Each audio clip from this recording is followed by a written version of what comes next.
All right, we're at the Library Center on South Campbell. It is November 4th, 2006. We're interviewing Robert Brose. He was born October 3rd, 1929. In attendance at the interview is obviously Bob. Myself, Jay Moline, will be doing the interviewing. Our camera operator is Amy Houston, and recording our tape log is Chris Chessie. And we are with Julie Johnson's Capstone Course 397, Section 12. I guess, first of all, were you drafted or did you enlist in the Army? I enlisted. Enlisted, all right. And when you enlisted, actually, what was the date that you enlisted? I enlisted on October the 5th of 1946. All right, now was that your choice to enlist? Obviously if you enlisted, it was your choice, but what were the, I guess, kind of the situation at the time that you decided to enlist? Well, we were living in, family was living in Indiana, and I was a senior in high school at the time, and they were moving out of state. And this was the third high school I'd been in because the family moved a lot. And so I just decided that rather than move again, that I'd like to go in the service. And there was a wave of patriotism going on at that time, and a lot of my buddies were in, dropped out and enlisted. You could enlist when you were 17. Mm-hmm. So that's what I did. All right, now, and you're saying your family was moving. How did your parents, I know you mentioned your friends were enlisting also. How did your parents and kind of your closest family feel about you going in? Well, we had, my dad had been in the service, and they didn't like it at first, Mm-hmm. but went along with it. All right. And when you first enlisted, was there a certain branch that you wanted to join, or were you just placed in a certain branch? No, I enlisted in the Army. All right. My dad was in the Army, so I enlisted in the Army. Do you recall what your first days, like such as boot camp and other stuff, that your first days of service? Terrible. Terrible? Boot camp was always a shock, Mm-hmm. especially when you're, 17 years old, kind of cocky anyway. Mm-hmm. And you get to boot camp and meet your first drill sergeant. That's a shock. Mm-hmm. Do you remember your drill sergeant's name? Oh yeah, Sergeant Taylor. All right. How was he compared to some of the other drill sergeants that were? Pretty nice guy. He had an assistant. He was a staff sergeant, and he had an assistant that was a corporal named Corporal Love. Mm-hmm. And Corporal Love was not one that you'd love. Mm-hmm. I guess, is there any certain experience from boot camp or training that you remember specifically? Ones that good and bad, I guess? After the first week or so, I really enjoyed it. Mm-hmm. But we did have a situation. I went to Fort Belvoir, Virginia. And back in those years, segregation was a pretty big thing. And I remember about the third week, they moved in a black company right across the street from us.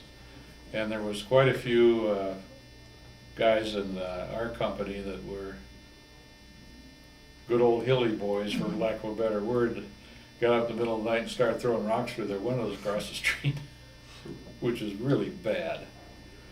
So we all pulled extra duty for a long time because of them. But that calmed down.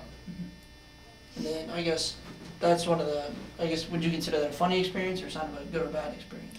Well, it was a bad experience. My best friend in high school in Indiana was a young black fella. And Tom and I had been friends for quite a while, so it kind of surprised me.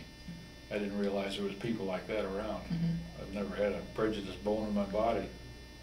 And then I guess when There was an enlightening experience, Mm-hmm. let's put it that way. how did you? I guess boot camp is very tough, as you mentioned. How did you get through boot camp? Or were there any superstitions, or was it just kind of what goal you were going for, eventually see combat, or was I? Well, that was at peacetime. Of course, the war was over, Mm-hmm. and my dad had always been pretty strict with me. So after the first week or so, it was fine, Mm-hmm. and I got made a platoon runner, which so I guess the old drill sergeant liked me. Mm-hmm. Now, could you explain what the platoon runner exactly did? Well, whenever the sergeant wants something done, you don't do it for him. Pretty much, just about anything. Mm-hmm. Run messages back and forth. Mm-hmm. Now, I guess, when did you get out of boot camp and go It actually? was 13 weeks. 13 weeks? Do you Yeah. remember the exact date, or is it? No, I don't. No? All right. Now, which wars did you serve in? After I got through with training, I went to Japan and the occupation forces I was in Japan for 14 months. When I enlisted, they allowed you to enlist for 18 months. They don't do that anymore, but at that time you could, so I had enlisted for 18 months when that was up. Came home from Japan and was in the reserves and went back to North Dakota. And then in October the 8th of 1950, I was recalled to active duty again, sent to Korea. Mhm. Now, do you remember what it was like, what Japan was like, and what it was like when you first arrived? What was? What Japan was like, and what your experience was when you first arrived? It was a real shock when I got there because that was a terrible war, and of course the atomic bomb had been dropped on Japan. The people were extremely friendly. I was a truck driver for 14 months in Japan, 2.5-ton truck, and I had two Japanese ex-army guys that rode with me. One could speak a little English, so he was kind of my interpreter.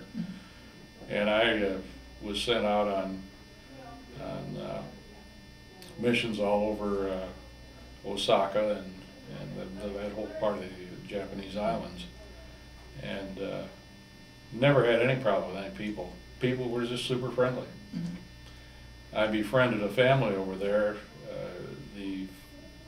Kind of an interesting story. A friend of mine and I were going into Osaka from camp on a rickety old Japanese bus, and we didn't know where we were going. We were lost. That was our first time in town. And we were talking about it, and this Japanese girl was sitting in front of us. Back in those days, they wore kimonos. They weren't in Western garb at that time at all, and all the women wore kimonos and had their hair done and with bones sticking through it and all that kind of stuff. And she spoke perfect English, absolutely perfect. You guys lost? Let me show you the way. Where do you want to go? And we told her, and so she took us to the building. Anyway, make a long story short, she gave us her name and phone number at work. So I called her one day, and she met me in town and took me out to their house, and her father was a professor at Osaka University. Spoke beautiful English with a very English accent. He was Japanese, but had 3 daughters, and spent many nice weekends out at their home, talking about the war, and he'd never been to the United States, so he was very curious about that. Now, you had that experience. Was that common among, do you know if that was common among any other soldiers, or was that Oh yeah, very common? yeah. There was quite a few guys in our outfit that married Japanese girls over there. Never had a problem. They weren't hostile towards us, at all. Some of the young guys were, but they'd never say anything. Now, you mentioned the atomic bomb before. How, we know how it had an effect on the United States and the effect on Japan. How did were you guys ever aware of what was going on back home at the time?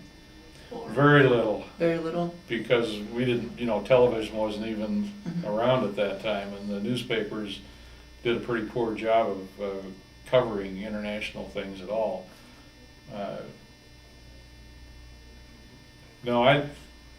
I knew that the bomb had been dropped and that type of thing, And of course, my mother was concerned about that, but after getting there, everything was fine. Occupation duty is, if you get into the service, it's pretty nice. Right. And then you mentioned about that your mom was worried. Did you, yes, since the media was big, how did you stay in touch with your family when you were involved? Mail.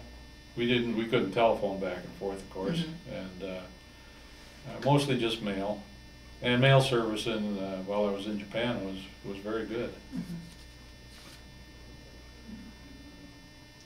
All right, and then I guess if we want to talk about when you were in Korea, I guess I'm kind of confused about the difference between Japan and Korea. So when you left Japan, you then went to Korea?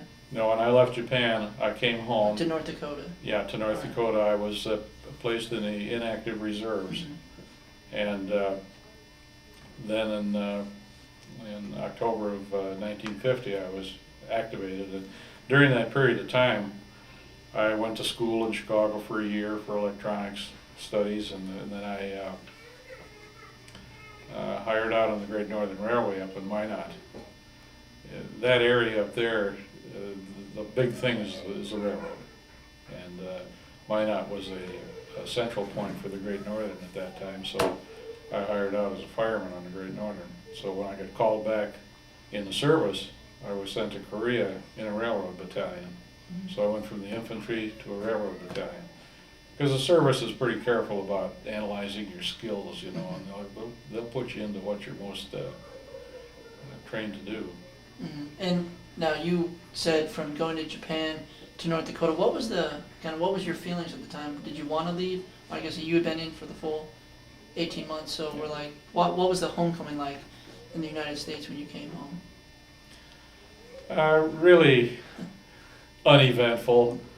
You know, you came into Fort Lawton and got your train tickets and went home. Mm-hmm. That's about it. Mm-hmm. And of course, I'd never lived in Minot before, so I didn't really know anybody there. Mm-hmm. So I just went out and got a job, went back to work. Mm-hmm. And then I guess when you eventually when you were sent back to Korea, did your parents have any feelings that you were going back again? Well, by that time, we knew that Korea was pretty bad. Mm-hmm. And there was enough in the newspapers about that they knew that, yeah, she was really concerned when I got called back and sent to Korea. Mm-hmm. And what was it like in Korea when you first arrived? Terrible. Terrible. Absolutely terrible. The Korean War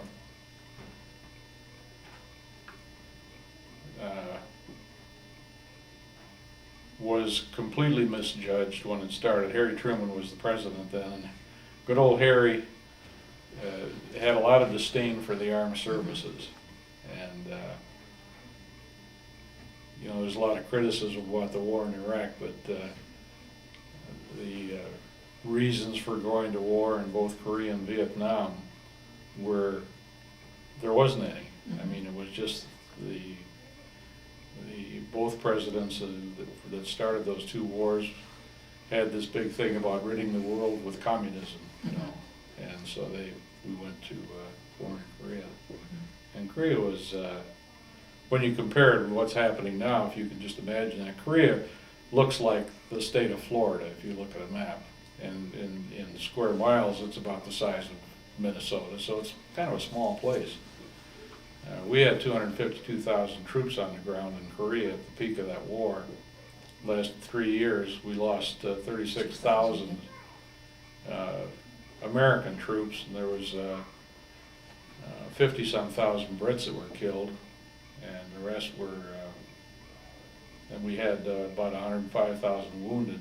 There's still 6,000 or 7,000 unaccounted for over in Korea. So it was a pretty bad place. I mean, there was no place to get away from it. Mm-hmm. And from the minute that I landed in Busan, which is right down at the tip of Korea, and by that time, I got there in December of 1950, and the war started in July of 1950, and the United States and the Brits were pushed all the way back down into Busan, and were getting the landing barges ready to actually leave. And MacArthur came in through Incheon and cut off the North Koreans. The biggest problem over there was that Truman really believed that China would not enter the war. Boy, was that a miscalculation. That was terrible. We'd have mopped it up in a hurry if that hadn't happened. Mm-hmm. But when China entered the war, you know, now we were fighting odds. It was about 30 to 1, mm-hmm. which is a pretty tough thing to do. Mm-hmm. And but we survived. The casualties were terrible. My job on the railroad, I was the railroad was really antiquated. Japan occupied Korea from 1910 to 1945. And so the Koreans had been really beat up a lot by the Japanese while they occupied them. The railroads were terribly antiquated. I never saw anything like that in my life. It was unbelievable. You talk about a honky-tonk railroad, boy, that was it. All hand-fired coal engines, steam. There wasn't any diesel over there at all. And when I first landed there, I just remember that like it was yesterday. The reported to the rail yard, and my MOS at the time was a engineer. And they split us up in groups of 3 with a whole bunch of MPs guarding the trains, and we hauled munitions and troops up north. That was our job. And the train, that first train, with all the windows were shot out, you know, it was just an absolute mess. I couldn't believe it. You know, and when you're that age, I was 20 years old then. I mean, wow. But managed to survive. 9 months I was there. Now, you mentioned some of the problems that Truman and other presidents had. Does that affect the morale of the troops at the time? We didn't even know what was going on. You know, it was such a chaotic mess that was just unbelievable. We didn't have, it was really cold over in Korea. Now, I was fortunate because I'd been living in North Dakota, which is extremely cold, so I got kind of used to it. What I felt sorry for was these guys that were with us that were from the southern part of the United States. And all we had was our fatigues and a field jacket and no coats. And it was like 20, 30 below zero. You know, so we were just terribly ill-equipped. That was a big problem. Do you feel that was that just the road and some of the infantry, or just the U.S. in general? U.S. in general. U.S. in general. Oh yeah, all the troops were really in tough shape, equipment-wise. See, we didn't have any body armor back in those days. There wasn't such a thing. The trucks didn't even have doors on them. And now that I've studied the Korean War a lot since then, read all the books on it and everything, in the Vietnam War. It was just completely misjudged by the government at that time. Much worse than this Iraq thing. Underestimated. Thought it was a cakewalk. It didn't turn into be a cakewalk. Now, you mentioned that you worked on the railroad just for us. Could you briefly explain what some of your jobs were on the railroad? Well, my military operational status, that's MOS, and everybody has one that's in the service, was as a locomotive operator. But the Koreans actually ran the engine, the Korean engineer and Korean firemen, and they had Korean switchmen and Korean brakemen. We were on there mostly just to make sure that they did their job, because they kind of had a tendency when the lead started flying, they'd cut and run. They didn't want to be around for that. So our job was to just keep it going. But I'd take the throttle once in a while, you know, just for... Now, did you feel any extra added pressure, stress when when the fire would come in and kind of the Koreans were ducked out? Did you feel any added pressure or anything? Oh yeah, scared the hell out of you. Just trying to look for stuff to talk about. You guys have any questions? No?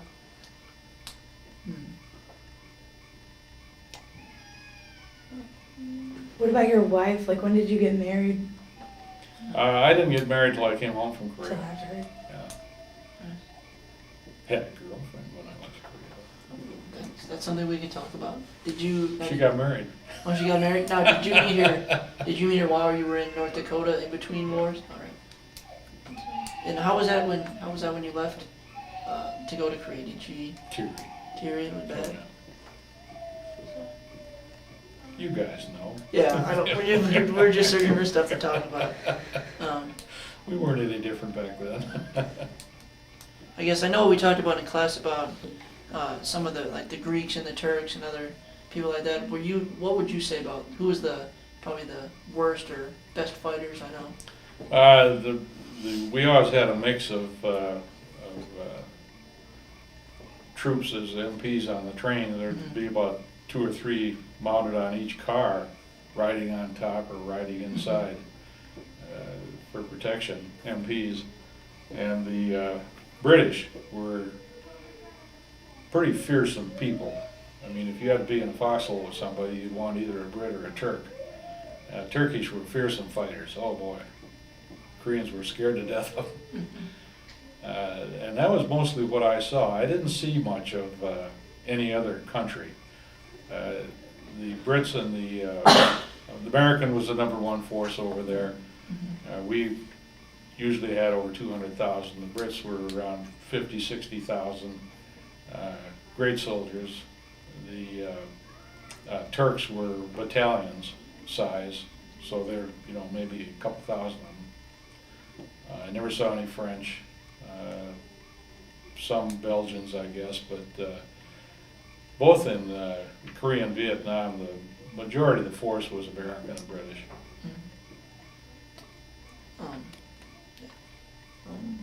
What was it like when you came back From Korea? Well, it was a little bit different. People in the United States knew a little bit more about it. They loaded us on trucks in Seattle and drove us through town. And people were screaming and hollering, you know. So that was kind of neat. Did you have any like psychological issues? Did you have like post-traumatic stress disorder? Or, I guess they didn't really have that back then, but.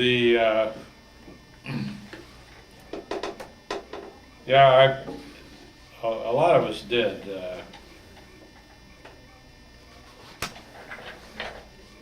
And the VA was pretty darn good about the 2 biggest problems the VA has. One of them is psychological disorders, because a lot of us had flashback for a long time. I don't anymore, but yeah. Like nightmares and stuff? Yeah. You mentioned in one of the parts I remember most from you coming to class was you mentioned that World War II was different from Korea because you didn't know who your friends were. What did you mean exactly by that? You can't tell a North Korean from a South Korean. And the North Koreans didn't wear uniforms. The only people that you could really tell over there were the Chinese, because they all looked alike. They all had the same pants and the same shirt on and the same cap on, so you know who was Chinese was. But you couldn't tell a North Korean from a South Korean. And the ROKs, the South Korean Army, Republic of Korea, initially were pretty disorganized and afraid.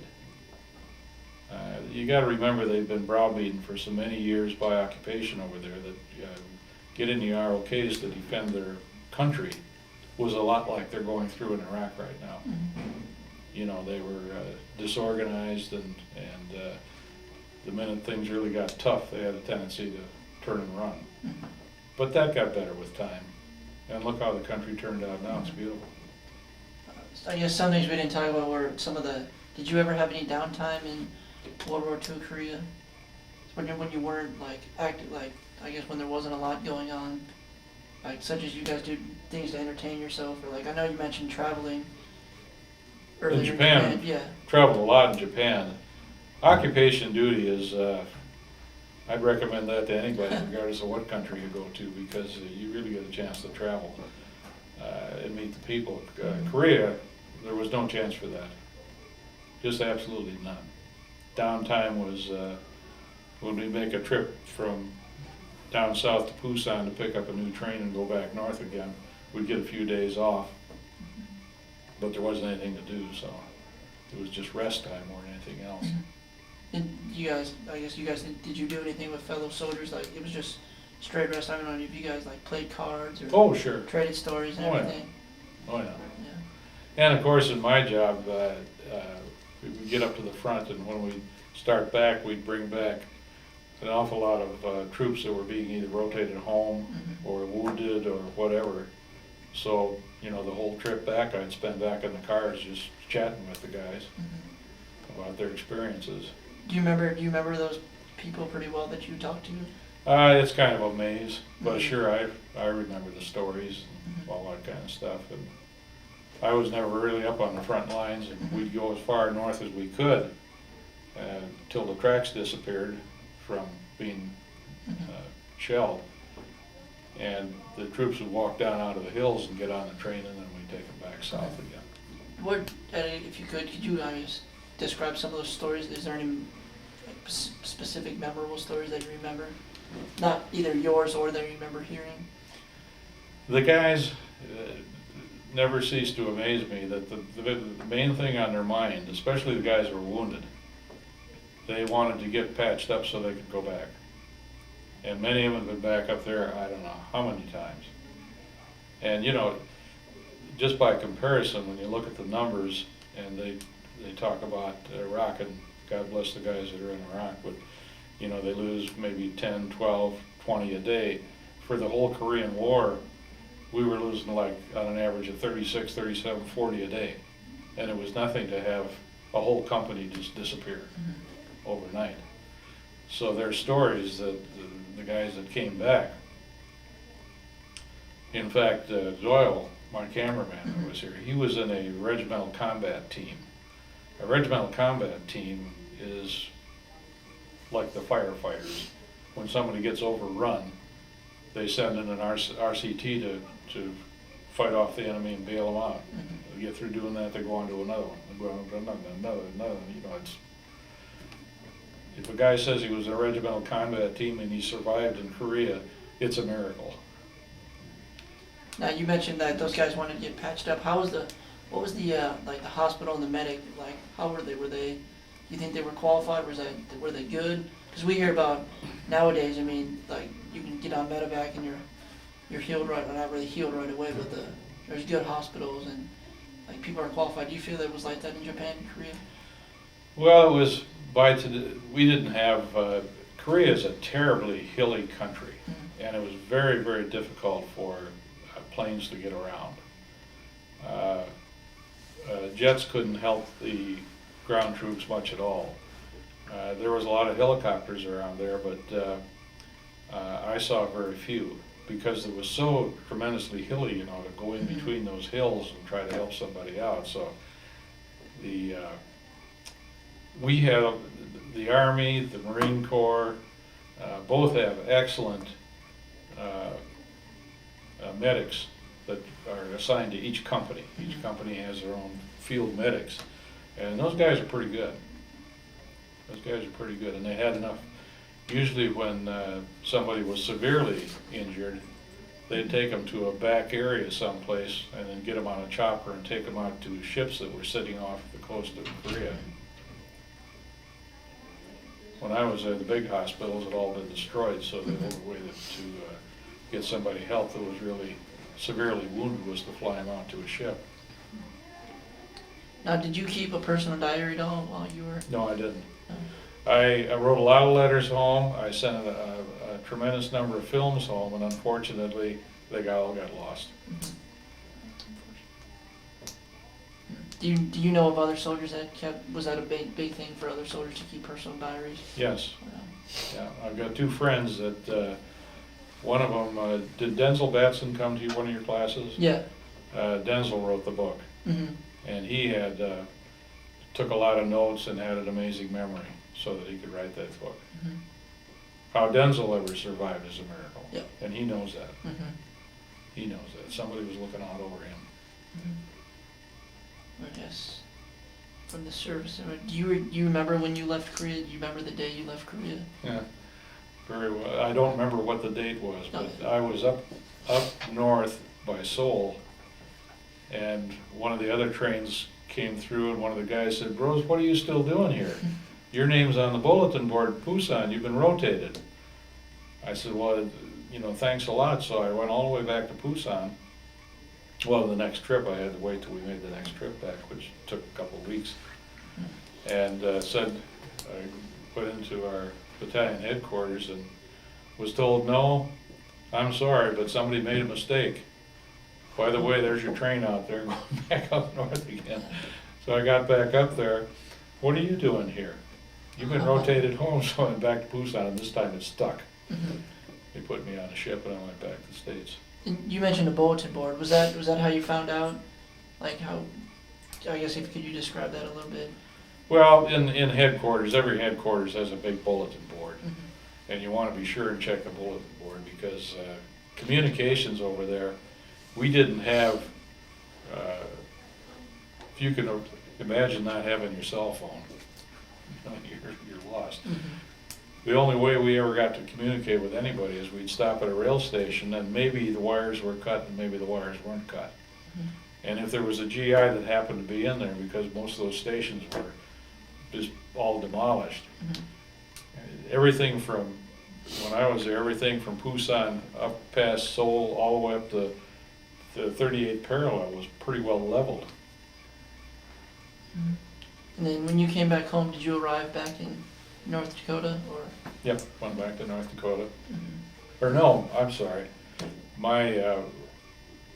Just before I came home, my mother moved to Minneapolis. Mhm. My parents were separated at that time. My mother had moved to Minneapolis, so when I came home, expecting to go to North Dakota, no, you gotta go to Minneapolis. Mhm. So that's where I went back to, and that's, I went back to Minneapolis, went back on the Great Northern Railroad, Mhm. got married. Mhm. I guess, what was it like those few weeks or months afterwards? Was it a relief, or did you just dive back into the railroad, or was there a downtime that you had?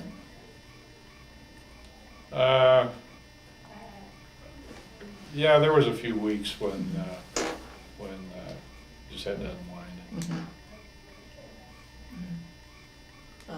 I guess, obviously, I feel like I should ask this question. Obviously, you made close friendships during the service. Do you keep in touch with some of those? I know we mentioned Doyle, but are there other veterans that you stay in touch with? That were actually on the railroad up there, since the ones that were actually there when I was there have all passed away.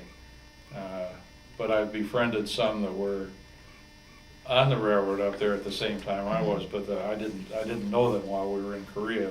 Most of them came after I did. I was, the outfit I was in was just being formed when I was assigned to it. And these guys, who were all railroaders from parts of the United States, came over after I did. And we still communicate. I call them periodically. It's been quite a while now, but they're getting kind of aged. Mhm. Now, are you a member of any veterans organizations or anything? The American Legion and the Korean War Veterans Association. And how often do you guys meet often to talk about or just share stories or anything? Do you guys hold events or anything? I'm not active with the Legion. I belong to it because I like to contribute to the cause. The Legion does an awful lot for veterans nationally, and they have lobbyists in Washington D.C. that are fighting for us constantly. That's the biggest organization, the American Legion. Korean War Vets. I'm the financial officer for the chapter here in Springfield, and we go out to the veterans home at Mount Vernon every month and do whatever we can for Korean veterans that pass away here in the Springfield area. And we have picnics and gatherings with our wives a few times a year. And you mentioned that you went back to the Northern Railroad. How long did you stay with the railroad after you? Not very long. I met my wife and we got married. And the railroad is you're away from home a lot. Mm-hmm. Great job for a single guy. Make a lot of money, and if you like to travel, you couldn't be doing a better thing. But after I got married, I forgot education-wise while I was in Japan. One thing that the military does for you is they still have international correspondence school courses that you can take. I just asked one of the recruiting sergeants the other day about that. I took a course in electric and radio repair from international correspondence schools while I was in Japan, and I also took a course. I gotta remember, I was 17 years old at the time. All was like locomotives, so I took a course in steam locomotive service and operation. And actually, when I got back to the States and got that job on the Great Northern up in Minot, I was the youngest fireman that they'd ever hired. And it was because I had taken that ICS course just on a whim while I was over in Japan. So that really helped. And then after I got off the railroad in Minneapolis, because I had taken that electrical course on ICS and went to school for a year in Chicago, I got a job in the television and radio repair field and did that for a while and got into other things. And then you're retired now. You mentioned meeting your wife. How did that come about? Did that come about like, did you guys meet after Japan, or like did you meet on through the railroad, or?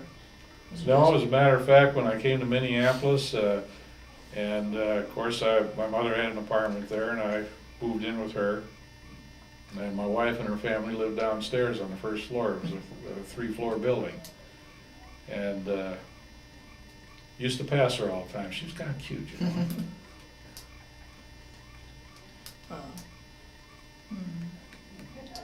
I guess kind of getting back to about what we have in Iraq. I remember reading in Shin's book that 36 news people and photographers were to attend, and Truman said that the war was only going to last like 4 days, and so 6 out of like the 30 people only attended, and that kind of like tainted how we in the United States felt about the war.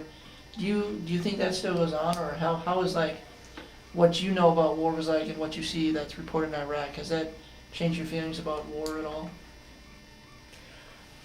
Well, I guess how does your military and army influence affect how like you see the war now, or what's going on?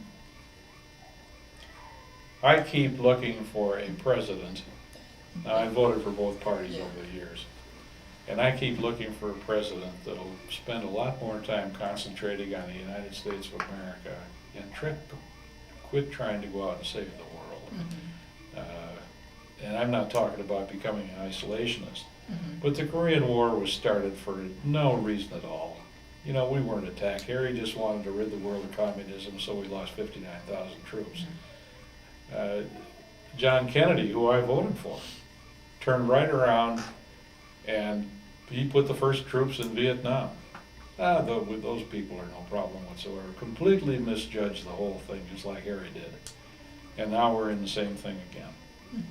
Only this time, I'll defend the cause, because this is the first time in the history outside of the Civil War here in the United States that we were attacked.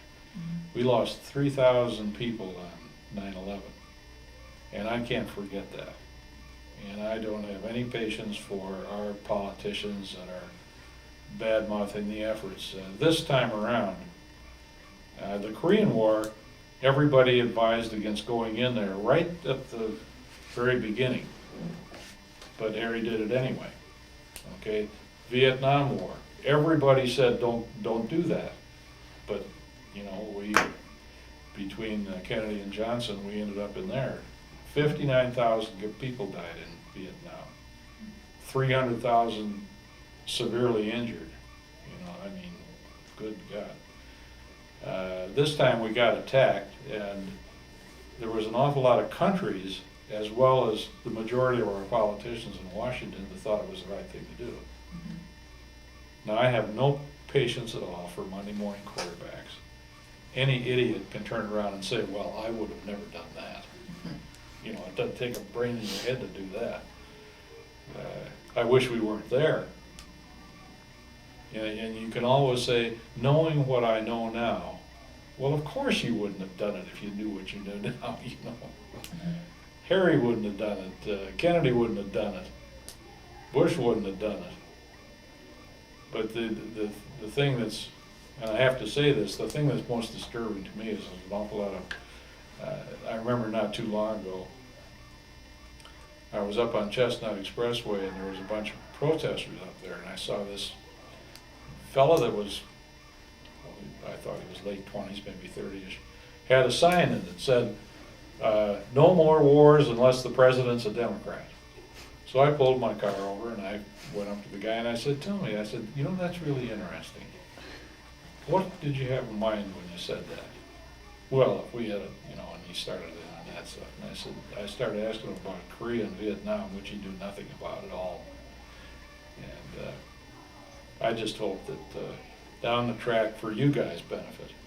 You know, you get to be my age, that we've got somebody that pays more attention to. I used to live in Chicago. I used to travel in the New York area a lot. You ever been there? I've been in New York once. Have you been out in the slums? No, I stayed at a hotel in Times Square for like the trip, Okay, yeah. but the most Wonderful experience place I've had to is a visit. cab ride, so. You should go out in the suburbs in New York. You wouldn't believe it. You think Iraq looks bad. It's terrible.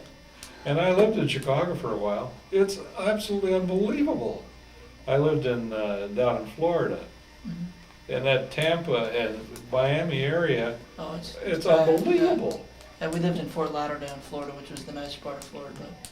Well, I It's live in better Miami. Clearwater, which is Yeah. nice. But you get off the beaten track and it's something else. Yeah. All right, well, I think. So anyway, Yeah. I guess, yeah, this kind of goes back to that question earlier. Is there anything you'd like to add? Or anything we didn't cover that you think needs to be covered, or? I mean, we'll get the photographs here, and you can discuss those, but other than that. not really unless you think of something. I think I've said just about enough. Yeah, I would say that. Support the veterans, Mhm. especially the guys that were in Korea and Vietnam. My goodness gracious. There's some awfully good books out there on the subject too. You, Mhm. don't base your opinions on what you see on television. Oh my. Mhm. I would agree. All right. Anyway, I brought a couple of photographs here, and the question usually comes up about, time ago, so this is the first time on,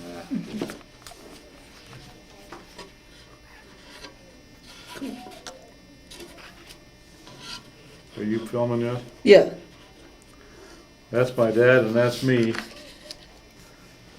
I was 17 there. I don't know how old that was taken in either 1917 or 1918. Did you drop out of high school? Yeah. I Did you went- finish your degree there? Oh, yeah. And I was taken in Osaka, Japan. Wow. Right after I got there. And this is a picture of my son, Oh, we didn't even ask you if you had any children. Phil. Spent 20 years in the Marine Corps. He's a gunnery sergeant when he retired, and he's got a tremendous job now in Houston, Texas. He's or Fort Worth. I'm sorry, Fort Worth, as a computer instructor for a major Japanese firm. And here's his son and my grandson. He is his son. They look exactly alike. And he's Phil. I would have actually guessed they were probably the same person. Phil had a career in avionics while he was in the Marine Corps, which is electrical systems in aircraft, and that's exactly what Japan on the first time around. Admiral H.T. Mayo. And that was really a clunker. Everybody was deathly ill. That's me in boot camp. You wanna know what we did in boot camp back in those days? You peeled the potatoes by hand. And Corporal Love put us on KP Oh, there. yeah. I'll never forget that kid. 5. Who's that? I have no idea. Julie knew. That's why she's a professor. Yeah. Can't see. That's Sharon. Ariel Sharon, the Prime Minister of Israel, Oh, wow. who is just about on death's bed now. But Phil was an embassy guard in the embassy in Tel Aviv, Israel. And he said that Sharon was one of the nicest guys, that he used to come there quite frequently, and he said he was just the nicest guy.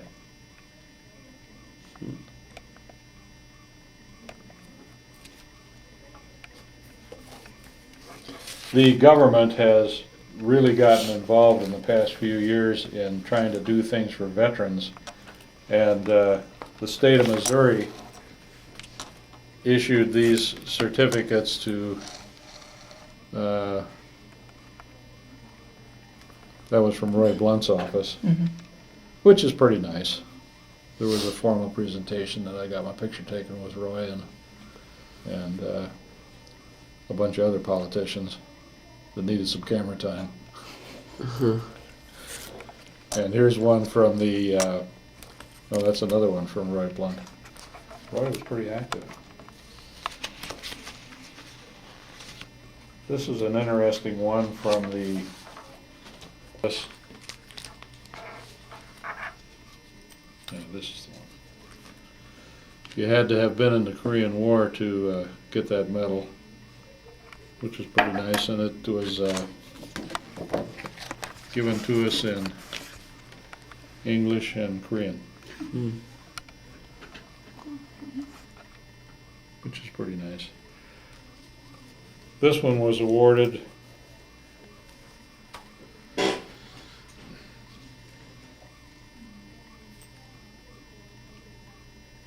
from the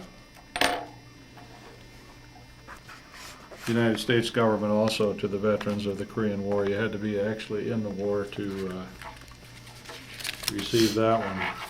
And this one, because I qualified for this because I came right in. This is the World War II Victory Medal, which was awarded to veterans that were in the service after a certain period of time. And these ribbons, this is World War II Victory Medal. This is the occupation of Japan.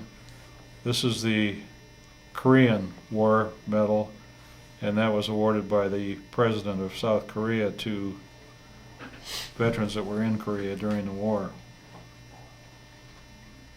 These are what's called commonly, well, they're battle stars, campaign stars is what they're called. If you're in a major campaign in a combat area, you get a star, and there was 5 campaigns in Korea, and lucky me, I was in 3 of them.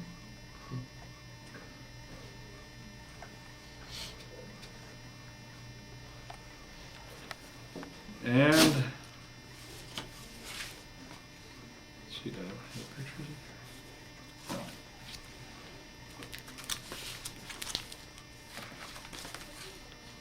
No. Oh,